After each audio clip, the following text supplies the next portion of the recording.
यह कहानी किसी बादशाह की नहीं, बल्कि उस यकीन की है जो पहाड़ को भी हिला देगी। अंधेरी रात थी और तूफान अपनी पूरी ताकत पर था।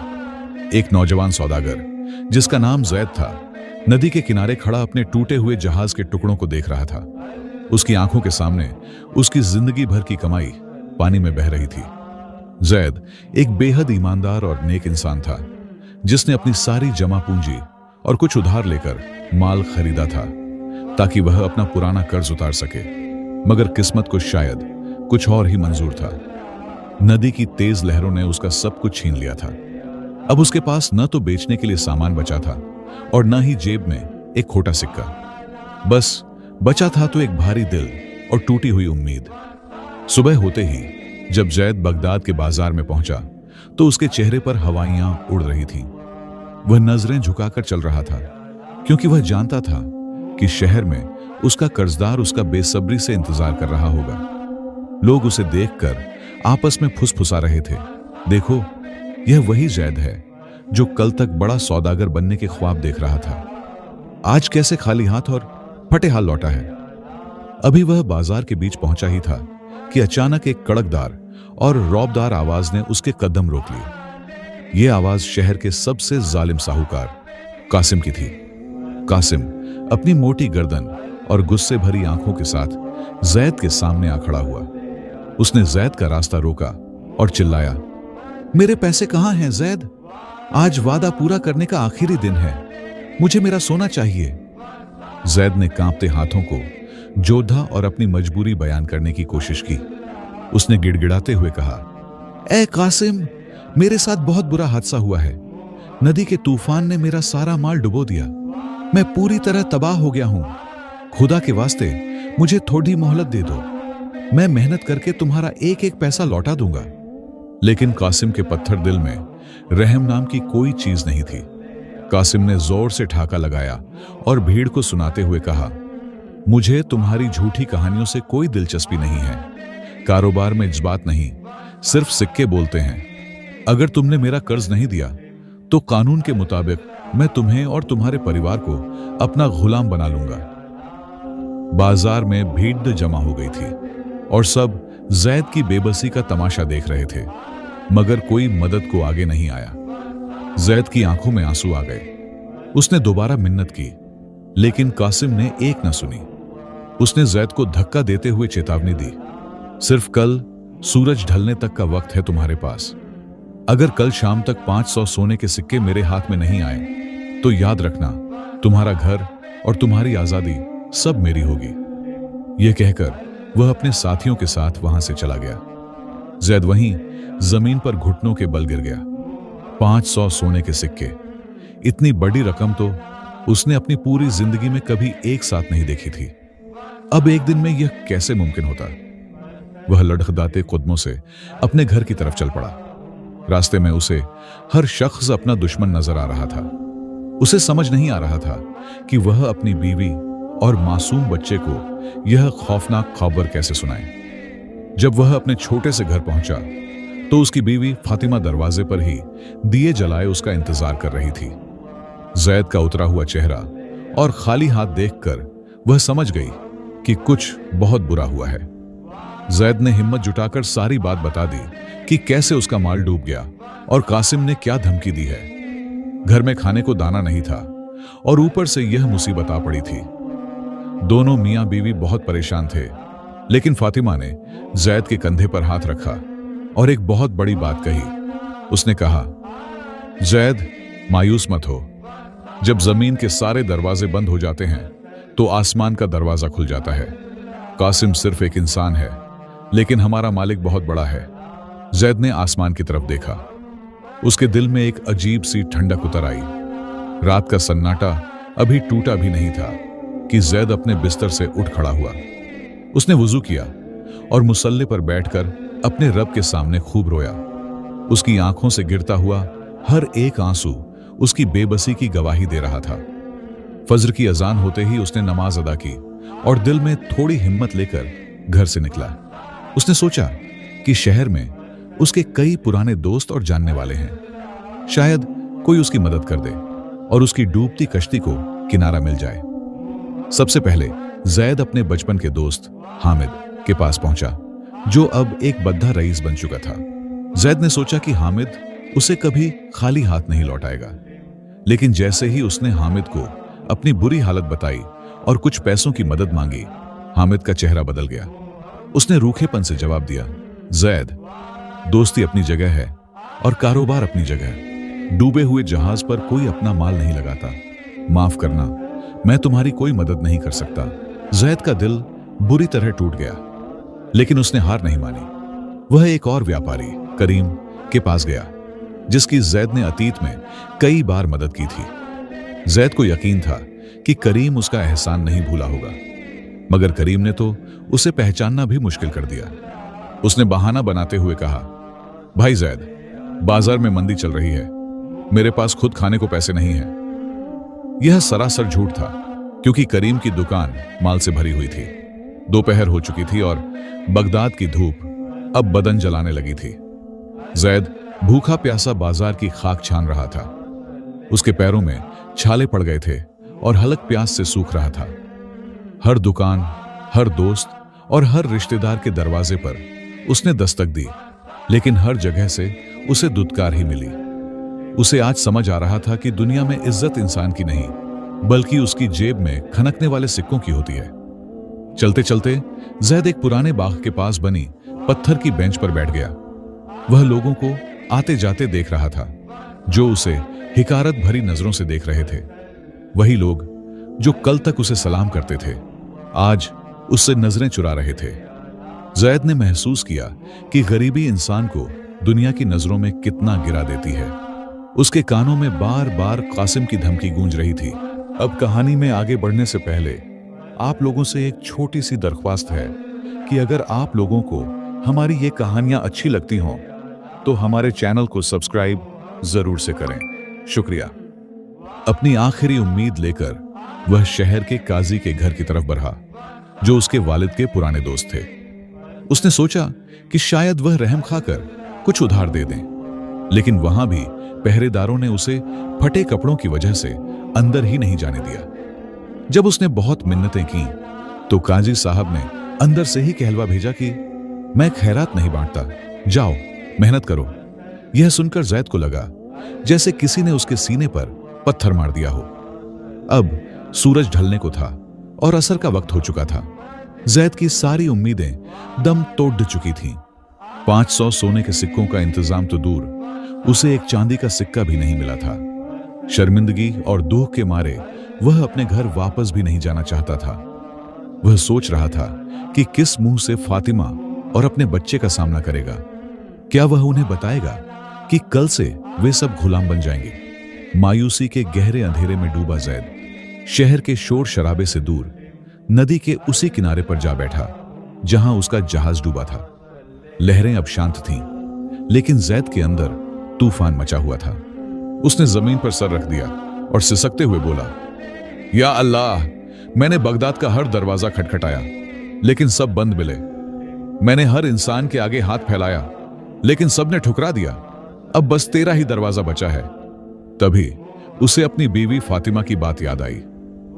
जब जमीन के सारे दरवाजे बंद हो जाते हैं तो आसमान का दरवाजा खुल जाता है। जैद ने सोचा कि जब मांगना ही है तो बादशाहों के बादशाह से क्यों ना मांगूं? वह तो बिना ब्याज और बिना एहसान के देता है। यह ख्याल आते ही उसके दिमाग में एक अजीब सी तरकीब आई। उसने अपनी जेब से एक कागज का टुकड़ा और कलम निकाला। वह एक खत लिखने लगा, लेकिन यह खत किसी इंसान के नाम नहीं था। उसने कांपते हाथों से लिखा, मेरे मालिक, तेरा बंदा जायद बहुत मजबूर है। दुनिया ने मुझे ठुकरा दिया है। मुझे 500 दीनार की जरूरत है ताकि मैं जुल्म से बच सकूं। अब तू ही मेरा जमानती बन जा। उसने वह कागज एक बोतल में डाला, उसे कसकर बंद किया और बिस्मिल्लाह कहकर बहती नदी में फेंक दिया।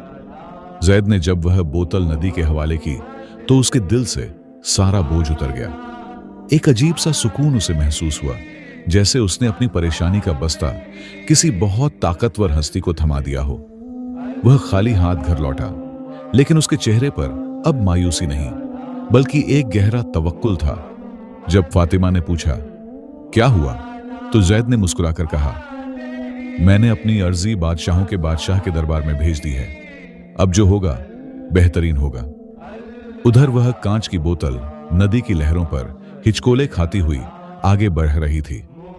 काली रात में चांद की रोशनी उस पर पड़ रही थी, जिससे वह किसी हीरे की तरह चमक रही थी। ऐसा लग रहा था मानो पानी की लहरें और हवाएं उस बोतल की हिफाजत कर रही हों।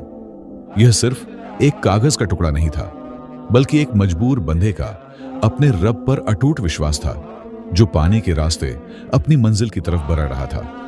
रात बीत गई और सुबह का सूरज अपनी सुनहरी किरणों के साथ निकला। नदी बहते बहते बगदाद शहर से बहुत दूर एक दूसरी रियासत की सरहद में दाखिल हो गई। यहां नदी के किनारे एक आलीशान महल बना हुआ था, जो वहां के नेक दिल सुल्तान का था। सुल्तान अपनी रहमदिली और इंसाफ के लिए पूरी दुनिया में मशहूर था। वह अक्सर अपनी प्रजा का हाल जानने के लिए भेष बदलकर घूमा करता था। उस सुबह सुल्तान अपने महल के बाग में नदी किनारे टहल रहे थे। ठंडी हवा चल रही थी और पक्षी चहचहा रहे थे। अचानक सुल्तान की नजर नदी के किनारे झादियों में फंसी एक चमकती हुई चीज पर पड़ी। उन्होंने गौर से देखा तो पाया कि वह एक कांच की बोतल है, जिसके अंदर कुछ रखा हुआ है।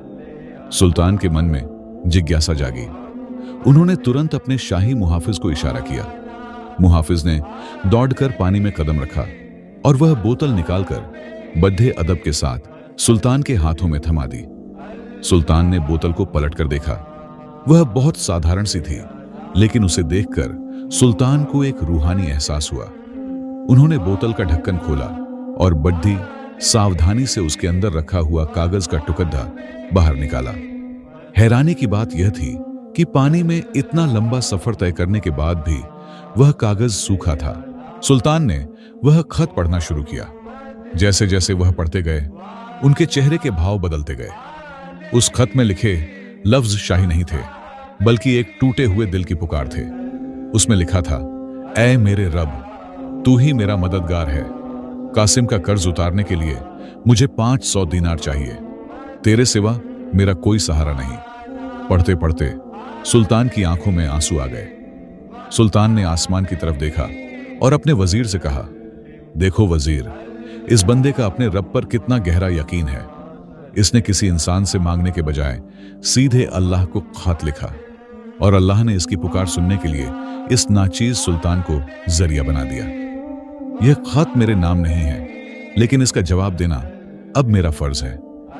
वजीर ने हैरान होकर पूछा, हुजूर, लेकिन हमें कैसे पता चलेगा कि यह जैद कौन है और कहां रहता है? इस कागज पर तो कोई पता नहीं लिखा, सिर्फ नाम लिखा है। सुल्तान मुस्कुराए और बोले, जिस रब ने इस बोतल को सही सलामत हजारों मील दूर हम तक पहुंचाया है, वही रब हमें उस तक भी पहुंचाएगा। नदी के बहाव की दिशा देखो, यह जरूर बगदाद की तरफ से आई है।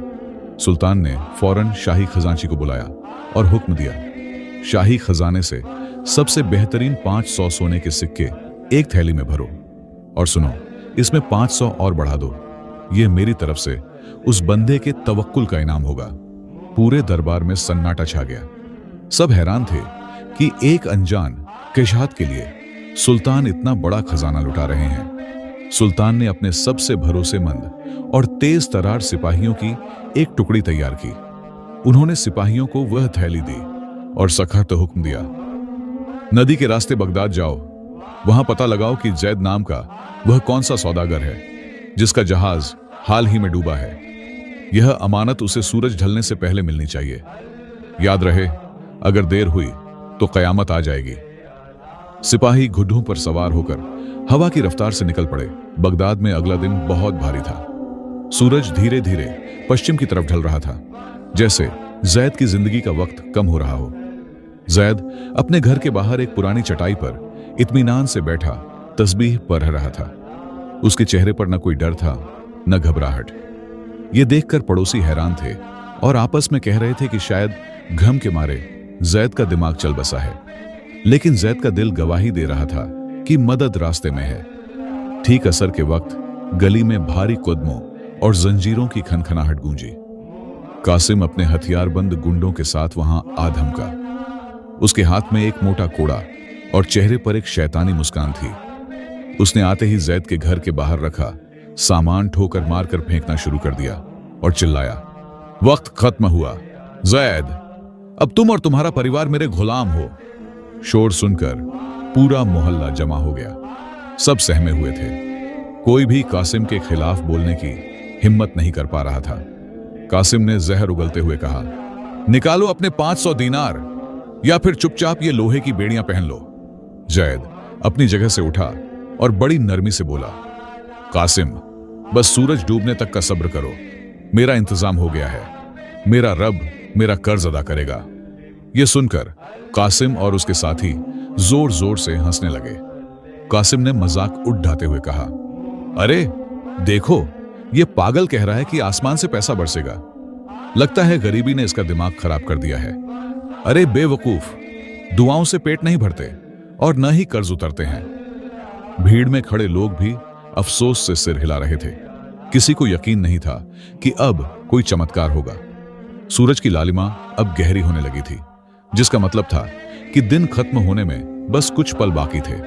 हर गुजरते पल के साथ जैद की सांसें और कासिम का गुस्सा बढ़ता जा रहा था। कासिम ने आसमान की तरफ देखा और घुरूर से बोला, सूरज डूबने में बस चंद लम्हे बाकी हैं। अब तुम्हारा कोई रब तुम्हें नहीं बचा सकता। उसने अपने आदमियों को इशारा किया कि जैद को पकड़ लो। कासिम के पहलवानों ने जैद को बाजुओं से जट ढक लिया। घर के अंदर से फातिमा और बच्चे के रोने की आवाजें आने लगीं। यह मंजर देखकर पत्थर दिल लोग भी पसीज गए, लेकिन कासिम का दिल नहीं पिघला। जैद ने अपनी आंखें बंद कर लीं और दिल ही दिल में पुकारा, या रब, तूने वादा किया था कि तू अपने बंदे को रुसवा नहीं करेगा। अब तो मेरी लाज तेरे हाथ में है। तभी अचानक बाजार के उस पार से जबरदस्त गर्द का गुबार उठता दिखाई दिया। तेज रफ्तार घोड़ों की टापों ने जमीन हिला दी। लोग डरकर इधर उधर भागने लगे। ऐसा लग रहा था मानो कोई शाही फौज हमला करने आ रही हो। कासिम भी यह शोर सुनकर ठिठक गया और उसने अपने आदमियों को रुकने का इशारा किया। सबकी नजरें उस धूल के बादल पर टिकी थीं। देखते ही देखते शाही लिबास में सजे धजे घुद्दर सवार वहां पहुंच गए। उनके हाथों में नंगी तलवारें थीं और शान में शाही परचम लहरा रहा था। सबसे आगे चलने वाला सिपह सालार घोड़े से कूदा। उसकी वर्दी और रौब देखकर कासिम के पसीने छूट गए। पूरी भीड़ में सन्नाटा छा गया। किसी की सांस लेने की हिम्मत नहीं हो रही थी। सबको लगा कि शायद जैद को गिरफ्तार करने के लिए शाही फरमान आया है। सिपह सालार ने अपनी गरजदार आवाज में पूछा, यहां जैद सौदागर कौन है जिसका जहाज हाल ही में डूबा है? जैद ने कासिम के आदमियों की पकड़ से खुद को छुड़ाया और आगे बढ़कर कहा, मैं ही जैद हूं। कासिम हकलाते हुए बीच में बोला, हुजूर, यह तो मेरा मुजरिम है। इसने मेरे पैसे हड़प लिए हैं। मैं बस अपना हक वसूल कर रहा हूं। सिपह सालार ने कासिम को नजरअंदाज किया और बड़े एहतराम के साथ जैद के सामने झुक गया। उसने मखमल की एक भारी थैली जैद के हाथों में रखी और बुलंद आवाज में कहा, यह अमानत आपके उस दोस्त ने भेजी है जिसे आपने नदी के जरिए खत लिखा था। गिन लीजिए, इसमें पूरे 1000 सोने के सिक्के हैं। 500 आपका कर्ज उतारने के लिए और 500 आपके तवक्कुल का इनाम। थैली का मुंह खुलते ही उसमें से चमकती हुई अशरफियां जमीन पर गिर पड़ी। उनकी खनक ने वहां मौजूद हर शख्स को चौंका दिया। जो लोग अभी तक जैद का मजाक उड़ा रहे थे, उनकी आंखें फटी की फटी रह गईं। कासिम, जो अभी तक शेर बना हुआ था, अब बिल्ली की तरह सहम गया। उसे अपनी आंखों पर यकीन नहीं हो रहा था कि एक मामूली कागज की पर्ची ने जैद के लिए शाही खजाना खुलवा दिया। जैद ने जमीन से 500 सोने के सिक्के उठाए और कासिम के हाथ पर रख दिए। उसने बड़े सुकून और वक़ार के साथ कहा, कासिम, ये लो अपना कर्ज, गिन लो। एक सिक्का भी कम नहीं है। और याद रखना, गरीब का कोई नहीं होता तो क्या हुआ, उसका खुदा जरूर होता है। कासिम के पास कहने को कोई शब्द नहीं थे। वह शर्मिंदगी से लाल हो गया और सिक्के लेकर नजरें झुकाए वहां से चला गया। सिपह सालार ने जैद के कंधे पर हाथ रखा और एक बहुत गहरा राज खोला। उसने कहा, जैद, एक बात सुन लो। जिस वक्त तुम्हारा कहहत मिला, सुल्तान बहुत परेशान थे और उनका दिल घबरा रहा था। वो बिना वजह नदी किनारे गए थे। तुम्हारा कहहत पढ़कर उन्हें ऐसा लगा जैसे अल्लाह ने उन्हें ही तुम्हारी मदद के लिए चुना है। सुल्तान ने कहा है कि असल बादशाह वो नहीं, बल्कि वो है जिसने हवाओं और लहरों को तुम्हारा डाकिया बना दिया। जैद ने बाकी बचे हुए 500 सिक्के अपनी जेब में नहीं रखे।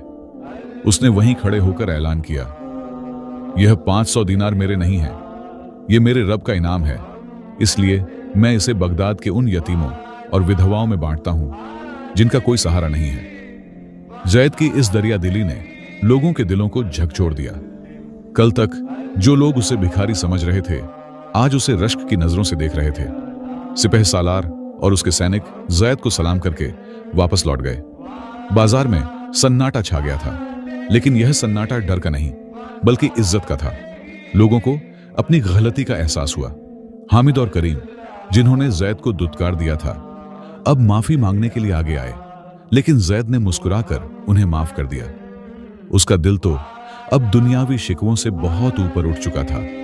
इस वाकये के बाद जैद की जिंदगी पूरी तरह बदल गई। उसने दोबारा मेहनत से अपना कारोबार शुरू किया। अल्लाह ने उसके कारोबार में ऐसी बरकत दी कि देखते ही देखते वह बगदाद का सबसे बड़ा सौदागर बन गया। लेकिन अमीर बनने के बाद भी उसने कभी अपने पुराने दिन नहीं भुलाए। वह हर शाम नदी किनारे जाकर अपने रब का शुक्र अदा करता था। दूसरी तरफ कासिम का अंजाम बहुत बुरा हुआ। उसका गुरूर उसे ले डूबा।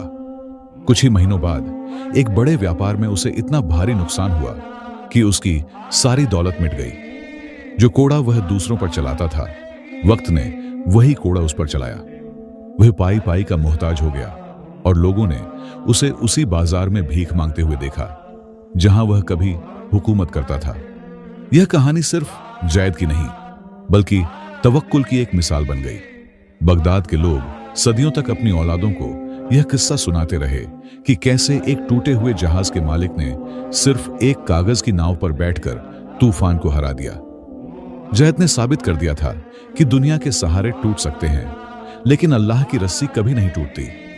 लोग सोचते हैं कि मदद दोस्तों, पैसे या ताकत से मिलती है, लेकिन इस कहानी का असली मोड़ यह है कि मदद वहां से आई जहां से गुमान भी नहीं था। सुल्तान का उसी वक्त नदी किनारे जाना और बोतल का ठीक उनके सामने रुकना, यह कोई इत्तेफाक नहीं था। यह उस यकीन का नतीजा था जो जैद ने उस अंधेरी रात में किया था। मुसीबत कितनी भी बड़ी हो, कभी मायूस मत होना।